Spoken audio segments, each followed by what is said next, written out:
Pemirsa, usai ramai beras oplosan, kini masyarakat disibukkan mencari beras premium di pasaran.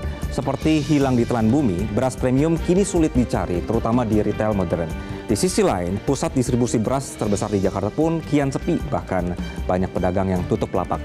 Apa yang sebenarnya terjadi? Kemana perginya beras premium ini? Kami hadirkan liputan khusus dalam segmen Telusur Kasus mencari keberadaan beras premium oleh jurnalis Metro TV Reda Pulpi.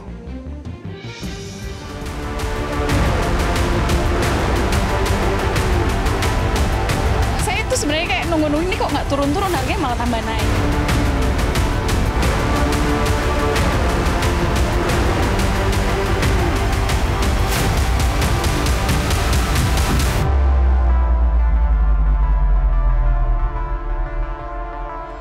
Sudah sekitar 1 bulan, masyarakat digemparkan dengan adanya beras oplosan. Dan saat ini ternyata beras langka. Bahkan di beberapa tempat harganya melambung tinggi, padahal Indonesia disebut tengah surplus 3,6 juta ton beras. Lalu kemana beras-beras tersebut? Ikuti penelusuran kami. Presiden Prabowo Subianto dalam pidatonya saat sidang tahunan MPR RI 15 Agustus silam menyebut bahwa Indonesia tengah surplus produksi beras tertinggi dalam sejarah mencapai 4 ton. Bahkan Indonesia kini bisa kembali mengekspor beras. Hari ini kita surplus produksi beras. Stok cadangan beras nasional kita hari ini lebih dari 4 juta ton. Ini adalah tertinggi selama sejarah NKRI. Untuk pertama kali dalam puluhan tahun Indonesia bisa kembali mengekspor beras dan jagung. Untuk melindungi konsumen Indonesia, pemerintah yang saya pimpin akan selalu mewaspadai kecurangan-kecurangan, manipulasi, penipuan, upaya penimbunan, dan menahan distribusi bahan pangan. Sementara itu, usai ramainya beras oplosan, beras disebut tengah langka di pasaran dan harganya melonjak. Tim Metro TV menyambangi pasar induk beras Cipinang di Jakarta Timur. Kami melihat aktivitas jual beli seperti biasa, meski jauh lebih sepi dibandingkan bulan lalu. Sejumlah lapak juga tampak tutup. Sementara truk pengangkut beras tampak berjejer rapi di parkiran tanpa aktivitas bongkar muat. Kami berusaha meminta konfirmasi kepada pedagang terkait sepinya pasar, namun tak ada yang mau memberikan komentar. Mereka merasa tak nyaman sebab takut salah memberikan pernyataan. Kami pun berbincang dengan seorang buruh harian yang tak berkenan disebutkan identitasnya. Ia menyebut pasar Cipinang sudah mulai sepi sejak 1 bulan atau persis usai ramainya kasus beras oplosan. Ia pun membenarkan banyak toko yang memilih tutup. Kayaknya sekarang agak sepi ya Mas ya? Iya. Iya. Udah berapa lama Mas sepi ini? Tadi udah ada hampir sebulan. Sebulan. Sejak yang rame-rame oplosan itu? Iya, sebulan. Oh, tapi kiriman masih banyak? Masih banyak. Tapi yang beli dikit? Iya, karena masih oplos. Karena nggak bisa, biasanya ngoplos dong berarti? Iya. Kami juga bertemu seorang penjual minuman di pasar Cipinang yang mengeluhkan sepinya pasar. Tak hanya pedagang beras yang terdampak, ia pun ikut merasakan akibatnya. Bahkan ia menyebut buruh harian yang bertugas mengemas beras banyak yang dipulangkan ke kampung halaman karena sepinya orderan. Sekarang sepi ya Bu ya Mas? Oh, jangan ditanya. Lagi ada operasi. Oh, masih sering ada operasi? Kemarin kena hati orang bilang berapa orang? Berapa aduh. Di sini kan mayoritas ngoplos. Kalau nggak ngoplos ya dia mati. Utuh nggak bisa kerja. Begini mulu jadi ngimbas semua ke supir, ke orang dagang. Ini banyak truk-truk apa? Nggak ada ini. Ini udah dari sampai sebulan nggak ada truk gede. Biasanya banyak. Nanti semenjak oplos-oplos itu ya? Iya, ngeri loh. Buru-buru dipulangin ke kampung dikasih oplos. Ini nggak ada kerjaan. Kalau berdasarkan hasil pengamatan kami pemirsa, pasar induk beras Cipinang kita bandingkan dengan 1 bulan yang lalu memang jauh lebih sepi. Meskipun masih ada aktivitas jual beli di sejumlah toko atau blok, namun lebih banyak toko yang tutup. Itu kalau di pasar induk beras Cipinang. Bagaimana dengan pasar tradisional dan retail modern lainnya? Kami juga mengecek stok beras di Pasar Kopro, Jakarta Barat. Kalau di Pasar Kopro Jakarta Barat, pemirsa, kalau kami lihat masih ada beras yang dijual, meskipun berdasarkan pengamatan kami ada beberapa jenis beras yang biasanya dijual, ini tidak ada. Tapi kita akan coba konfirmasi langsung dengan salah satu pedagang beras di Pasar Kopro. Halo, dengan Mbak siapa, Mbak? Sawitri. Mbak Sawitri, kalau saya lihat ini sepertinya ada beberapa jenis yang biasanya dijual, ini nggak ada. Betul atau tidak? Betul, untuk beberapa jenis beras premium kita ada yang nggak ada, jadi saya coba cari pengganti karena barangnya kosong. Jadi mau nggak mau ya kita harus cari pengganti, kalau nggak kita jual apa gitu. Sudah berapa lama kosong? Kalau untuk kosongnya, untuk beras yang premium ini sudah 2 minggu ya, jadi saya 2 minggu yang lalu tuh udah mulai nggak ada. Jadi, kalau dari segi harga, ada kenaikan? Oh, kalau kenaikan udah lama banget, kayak lebih dari sebulan tuh udah mulai merangkak naik, dan saya tuh sebenarnya kayak nunggu-nunggu ini kok nggak turun-turun, harganya malah tambah naik gitu. Terutama untuk jenis-jenis beras yang malah justru saya pikir dia bakalan stabil harganya, karena kan biasanya harga yang saya jual itu di sekitar harga 12-13 ribuan, sekarang saya nggak bisa jual lagi harga segitu. Untuk sekarang harganya di sekitar 15 ribuan. Bahkan Sawitri terpaksa menurunkan kualitas beras yang ia jual. Nah, kalau dari segi pembeli, ada pembeli yang mungkin komplain nggak? Ya, karena perbedaan pilihan ya. Karena sebelumnya saya pakai beras premium, terus kemudian pasti dari segi dipegangnya, rasanya, aromanya itu pasti ada berbeda gitu. Nah, gimana caranya supaya saya tetap bisa memenuhi kebutuhan pelanggan dengan mencari produk penggantinya, kayak misalnya berasnya harusnya grade-nya yang biasanya A, saya jadi harus turunin sedikit gitu. Tapi dengan harga yang sama, sedihnya adalah itu. Berarti kalau dilihat dari segi keuntungan semakin kecil dong keuntungannya? Iya, tentunya marginnya lebih kecil kan.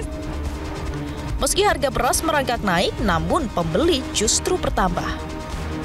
Jadi dari supermarket ada beberapa info dari pelanggan, karena di supermarket nggak ada stok atau nggak ada barang, mereka datangnya ke saya, mereka bisa pilih, bisa timbang, dan itu bikin mereka lebih puas sih.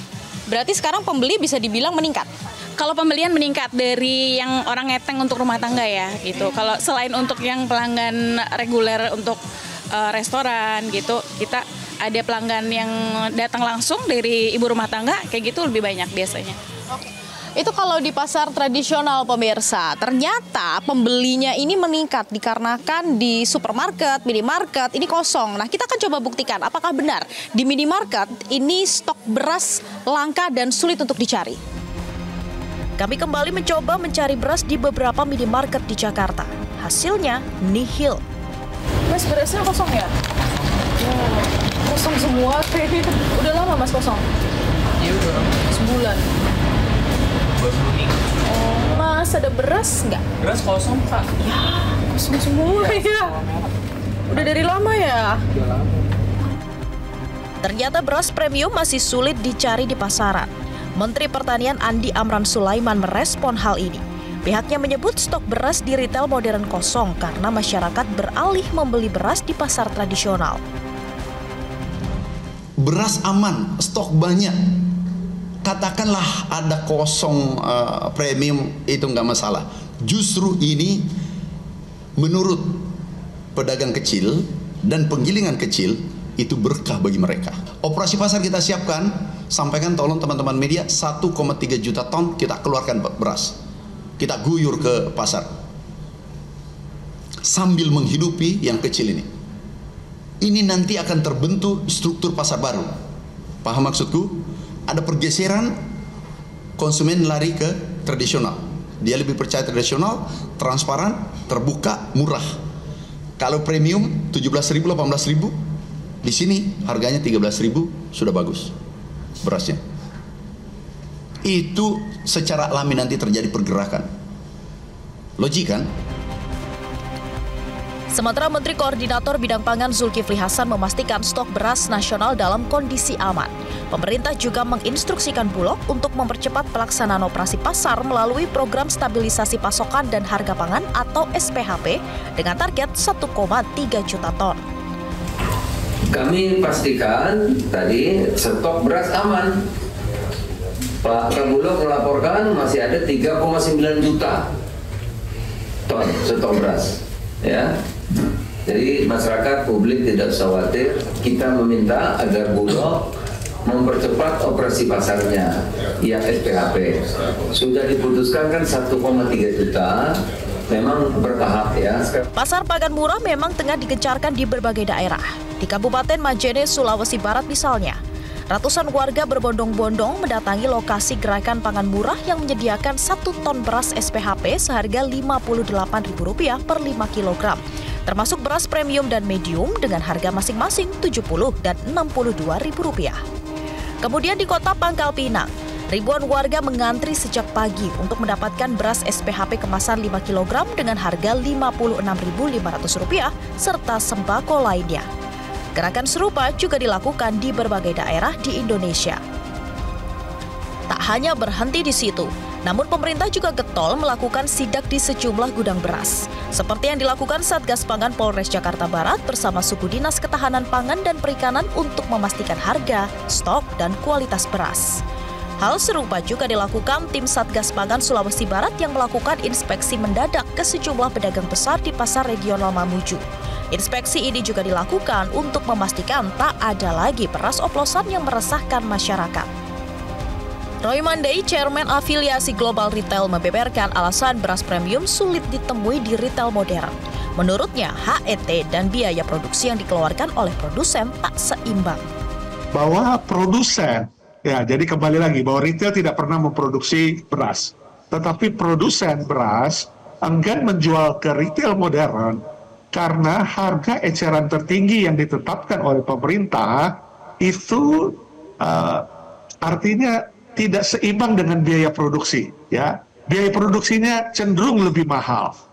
Nah, jadi pendapatan yang mereka dapatkan dari penjualan beras kepada retail itu tidak sama ataupun juga ya kalau sama tetapi juga bisa frekuensinya besar dan sebagainya, tentu itu tetap bisa dijalankan. Tapi lebih cenderung rugi atau biaya produksi lebih besar daripada biaya harga jual. Apa saja komponen biaya produksi kita sudah tahu, mulai dari gabah tentunya, kemudian pupuk, ya, kemudian juga bagaimana tenaga kerja. Ya. Kami berusaha meminta konfirmasi kepada Perum Bulog dan Badan Pangan Nasional terkait ketidaksinkronan antara data beras surplus dan kenyataan di lapangan. Namun sayang, hingga kini permintaan wawancara kami belum dipenuhi. Beras memegang peranan penting bagi masyarakat Indonesia.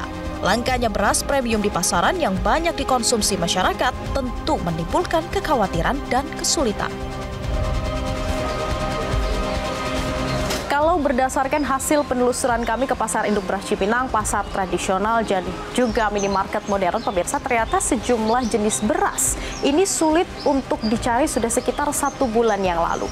Sementara kalau dari pemerintah menyebut kalau stok beras ini aman, apalagi Indonesia tengah surplus mencapai 3,6 juta ton. Kalau Anda pemirsa, apakah Anda mengalami kesulitan untuk mencari beras di pasaran? Dari Jakarta, Tim Liputan Metro TV. Download Metro TV Extend sekarang.